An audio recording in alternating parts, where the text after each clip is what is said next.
Welcome to a TGIF Friday. Can you believe it's November 10th? Thanksgiving's coming really close. I just have to take a word. This would have been my mom's birthday, so I'm going to say happy birthday to your mom.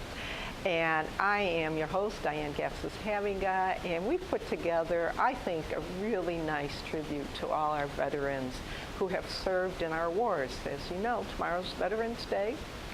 So we took some video that we had shot over the years, and we've combined it with other video to kind of give you a capsule of our veterans, starting with World War II. We have veterans from the Korean and Vietnam War, Little Desert Storm.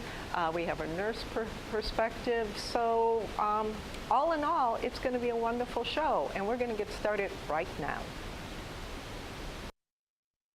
We had hammocks 5 high, and if the guy on top got sick, which he usually did, you can guess what happened next. Oh boy, I bet that wasn't fun at all. No.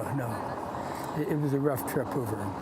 We were all heroes no matter what we did or didn't do. Mm-hmm. Then we saw what happened to people in Vietnam and others, and it's really the people that made our reception good, called us heroes, when a lot of us didn't do very much. But compared to the others, we were treated very, very well.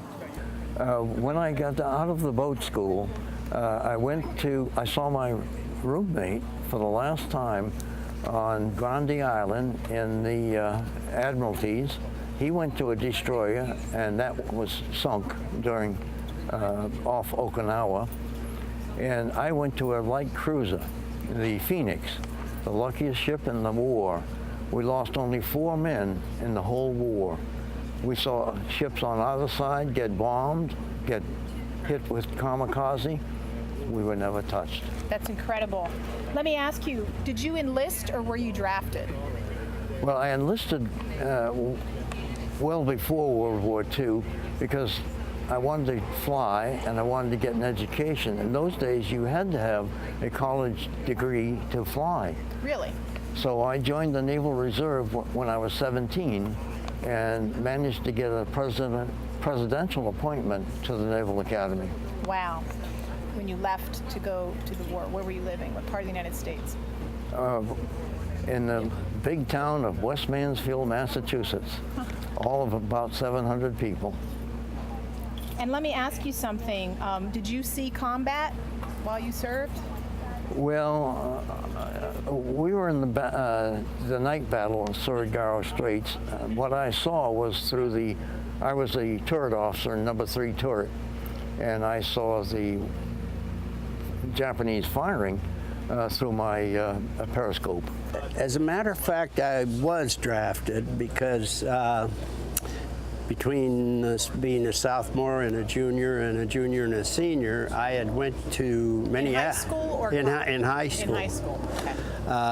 And I went to Minneapolis and tested to become an aviation cadet. And about the time just before I graduated from high school, I got selective service orders. And at that same time, I got a letter which suspended the aviation program that I was anticipating go in. At that time, you could not enlist in any service. You had to go through the draft. I see.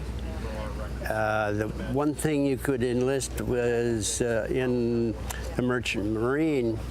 And if you look back in history, the Merchant Marine was losing an awful lot of ships in the Atlantic. So I didn't crave to go there. And so I went in the Navy.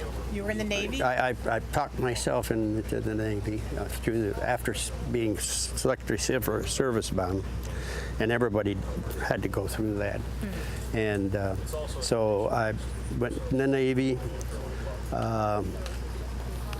I did go back home for a short period of time because my father got very ill, and we were sort of farming some land, so I went back and finished that up in early fall. I the draft come back and said, "You're going in." And I said, "Okay." And I went in, and I went into basic training in Idaho. What was basic training like? Was that hard? Oh, wow. You had to be in really good shape. You better be in good shape. What and kind they of kept you exercises, or what kind of things did they make you do? Oh, there was a lot of marching, a lot of exercises, and we had times when we went out on the gunnery range, and that was in the middle of winter, and I had to go down on the rifle range and shovel out a place so you could see the target. Wow. So also, let me ask you, what was your rank in the military in World War II? Well, I was the lowest thing they had. And then you also said... Seaman. Go ahead. Seaman third. Seaman third? Yeah, and after you got out of basic training, you was a Seaman second. And then you were also in Korea, and you were also in Vietnam, is that right? Yes. And when you ended your military service, how many years had you put into the military? 26. 26 years. And in those 26 years, and you reflecting back on your time, how would you say that affected your outlook on life, your outlook on war, your outlook on the military? I have a favorable outlook on the military. Favorable outlook? Sure. Yeah. You got to have a favorable outlook. Yes. Messing around for 26 years, and I don't favor war, but it's something that it seems like it's human beings have to have war, apparently, because go back in history, there's always been some kind of a war. Right. The casualties when you were in World War II? Were you in combat? We were in combat, but we weren't in that type of combat. No, not that. That we were close, but you know, when you're on a ship, the other ship may get hit and have all kinds of casualties, and you're clean, and we was always clean. Well, I had numerous operations, assignments. First of all, I went through boot camp in San Diego, and after that I got transferred down to a place called Miramar, which was also in California. And from there I went on over to Hawaii on the aircraft Bonhomme Richards, which was later sank, and we hit a vicious storm right off of the coast of San Diego, and it took 3 of the airplanes that were lashed down by cable completely right off the top of the ship, and the whole flight deck was just water. I slept in the cockpit of an airplane all night long. Oh my goodness. So anyway, and from there I went on over to Japan, and then I had a tour of duty in Korea, and I had 3 tours of duty in Washington, D.C. And I went to boot camp at the Great Lakes Training Station in just north of Chicago. Then from there, I went down to the University of Chicago for be trained to be a radio operator. Then I went out to San Francisco and got shipped overseas. I first landed in a little place called Tulagi, and I was there for about, I don't know, a couple of months. Was that in? And as in South Pacific. South Pacific. And I was there for about a couple of months, and then they were getting ready to go to Bougainville, and I volunteered to drive the boats into the Bougainville invasion. But I was told no, they needed radio operators up in new base in Munda, New Georgia. So I got shipped up there, and I spent about 18 months there as a radio operator. So do you recall your first days in service and what it felt like when you went to the South Pacific and you had that huge change in your life? Okay. Yeah, well, When I the first place I stopped was Guadalcanal, and I took a look at that, and it was right after they finally took it. And so I was very, I kept following the war. I never in combat. Being a support group back, I used to tell people they bring me and the Red Cross girls in at the same day. But I enjoyed it very much, and I'm one of the guys in the Navy. I was in the Navy for a little over 3 years, and I was a radio operator for all that time, and I only served aboard ship for 1 watch. When you were on the ship, this is kind of a silly question, but I'm just curious, what was the daily life like? Like, what was the food like? Okay, well, my incident on the ship was only transports over to the South Pacific from San Francisco. But that was just a mass. We had 9,000 Marines. We left San Francisco and we went down to San Diego and picked up 7,000 Marines, and we took them overseas. Wow. We dropped a lot of them off on Guadalcanal, and the refits went up to Tulagi, and from there I went on to Banda. Do you remember the day your service ended and going back home and how you felt? I was home in Christmas 1945. I was home. In fact, I was back home to the States for Christmas for that. Didn't have enough points to get out. Was waiting for the point system, so I had to go run back and forth between Chicago and Steubenville, where I lived at Bingo Junction, where I lived at the time. But being home, I was in Chicago for 2 days before I notified my parents I wasn't overseas. Really? I was getting ready to come home from Chicago. I wanted to spend some time in Chicago because I enjoyed that place when I was in the Navy. Right. And so I got ready. I called my parents about 9 o'clock in the morning. I said, meet me in Steubenville bus terminal or train station sometime tonight. So they checked the schedule, and I got home. And it was great to see my mother and father, and they let me drive my car home. That was about 3 miles away. That was a good part of it. I drove Jeeps, but I never drove cars overseas. So, Bill, let me ask you, how did your service and your experience in the service affect your life and your outlook on the military, okay, well, on war? When I was waiting for discharge in Chicago, I thought maybe I would stay in the Navy. But I went out with the guys every night, and I decided, maybe you don't want to publish this, but all we did was go out and get drunk every night. And I come back and I said, that's not the life for me. So right. I took my discharge and got out.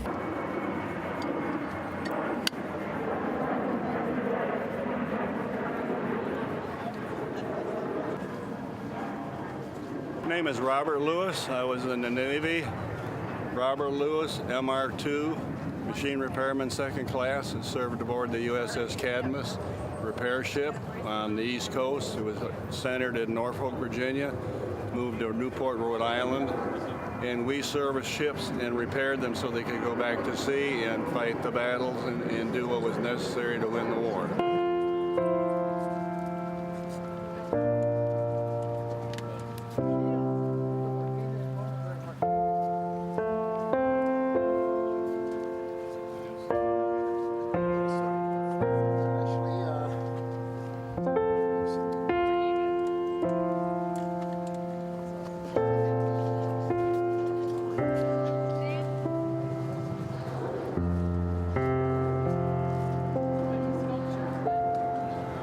I'm a Korean vet. My name is Grant Macmillan, and I was shot at the Chosin Reservoir and captured by the Chinese and moved to their resort in North Korea and spent about 30 months there.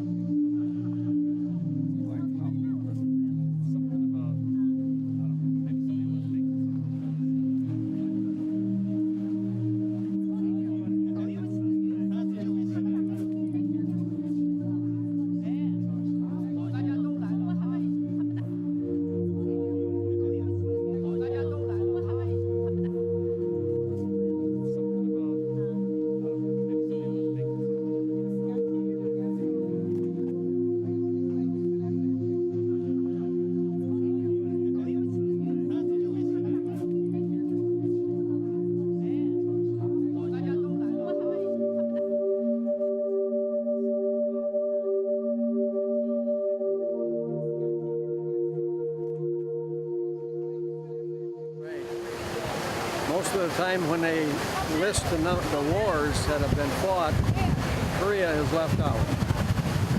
How's that make you feel?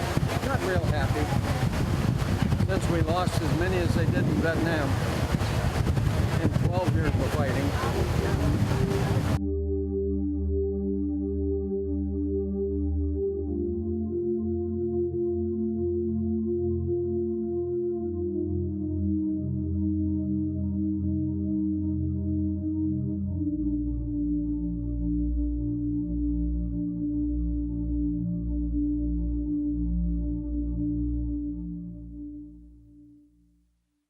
My name is Joan Case. When I was 12, I saw a movie, Edith Cavell, Caring for the Wounded in the War. Also, my Aunt Pat, who was an Army nurse anesthetist and a platoon leader in World War II, was one of the first nurses to land on the shore, Army nurses to land on the shores of Normandy. She said, "Nurses work hard, do distasteful jobs," and she encouraged me to choose another profession. I replied, "I want to be a nurse." So I became a cadet nurse under the Francis Payne Bolton Act, and I graduated from the Christian H. Buell Hospital in Sharon, Pennsylvania, and I was too young to take my state boards. So I spent 4 months at the West Penn Hospital, Pittsburgh, Pennsylvania, studying operating room technique and management. I worked 1 year in the Oil City operating room. Finally, I joined the Navy Nurse Corps as an ensign at Great Lakes, Illinois. I was assigned then to St. Albans Naval Hospital, Long Island, New York. Overseas orders came for Guam, where the Air Force planes brought Korean casualties who might need additional care before they were going on to the United States. About 12 months passed, and I went to Yokosuka Naval Hospital, Japan, helping to care for paraplegics, quadriplegics,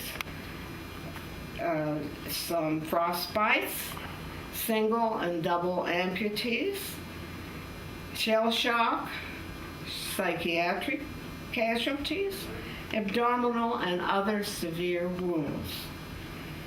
These 18 and 19-year-old young men are to be commended for their bravery and sacrifice for every American citizen. I spent 20 months overseas with no leave or R&R. Now the war was ended. War is hell. Thank God it's over. My first stateside assignment was Bethesda National Naval Medical Center. After 4 months, I was discharged, and I didn't know what I wanted. I went to my home, Oil City, Pennsylvania, and I worked about 1.5 years in the hospital. Then I decided to return to the Navy at Pensacola Naval Hospital. My next orders came for Bethesda National Naval Medical Center. Exceptionally interesting exhibit. This exhibit here. Because, and we just got that recently, and it's, there was a amateur out in California that started searching for the Christ site of one of the wasps. It was in the Mojave Desert, and he finally found it. And there was, you know, he could tell where the pilot had been, and the co-pilot, who was the wasp, and the navigator seated right in their positions. And the plane had gone down, they died in those positions. Oh. And when he started searching, he found her wings, really? The coin of the year of her birth, which her father had given her, an ID bracelet that her mother had given her, and her wedding rings. She had just been married 2 Oh, weeks my. before that, and Oh, other my. items of her uniform. It had been there in the desert for some 64 60 years. Oh, my. before it was found. I tell you, it gave you a cold Oh, chill, it really, had to. hold It those had to. wings in your Yeah. hand that Oh. had been lying there, waiting Yeah. to be discovered. And he found her brother, gave these items to him, and his brother said it really gave their family a tremendous closure. Oh, I'll To bet. have those I'll things. bet. My goodness. Okay, now over here. And our next exhibit is quite a lengthy exhibit. It's an exhibit paying tribute to the women serving in Iraq and Afghanistan. These are some of the uniforms that they wore, particularly at the beginning. Women serving in Afghanistan and Iraq sent in their stories from there while we were putting this exhibit together, and they sent in pictures of themselves. So this is, this is what it's like. Their stories about combat, about their work. It shows in some of the other pictures what their living conditions are like. So it's just a very moving story of what women are doing day Well, in, day you know, out. it seems to me that one of the things that strikes me as I'm looking through this, that the wars, in as horrible as it is, in some ways have really opened the door for women. I think the military were leaders in a lot of things for women. You know, you talk about pilots. And the other things you think of traditionally as men only. Right. They proved that women could do things that they were arguing that women were not capable of doing. I've always felt that way. The military have led in so many ways, in equal opportunity areas. That's right. They've led. So. And what caused this? It was need. Yeah. And that's women true. met the need. That's true. Yeah. Oh yeah. If they hadn't. I want to tell you, I was at pretty much an all-male outfit, and if they hadn't have met the need, there's no way you could make it. That's right. Because you had a few strikes to begin with. That's right. You're so I would be right. the first to say that. You're so right.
was the U.S. Army Blues who were here a few years ago for one of our galas. So I just want to add my salute to all our veterans. You know, without your service, we wouldn't be here today. And also just including my dad, who was a lieutenant in the Army Air Corps during World War II as a navigator. So again, our hats off to you. Hopefully we won't have to do anything more than what we're doing right now and continue on.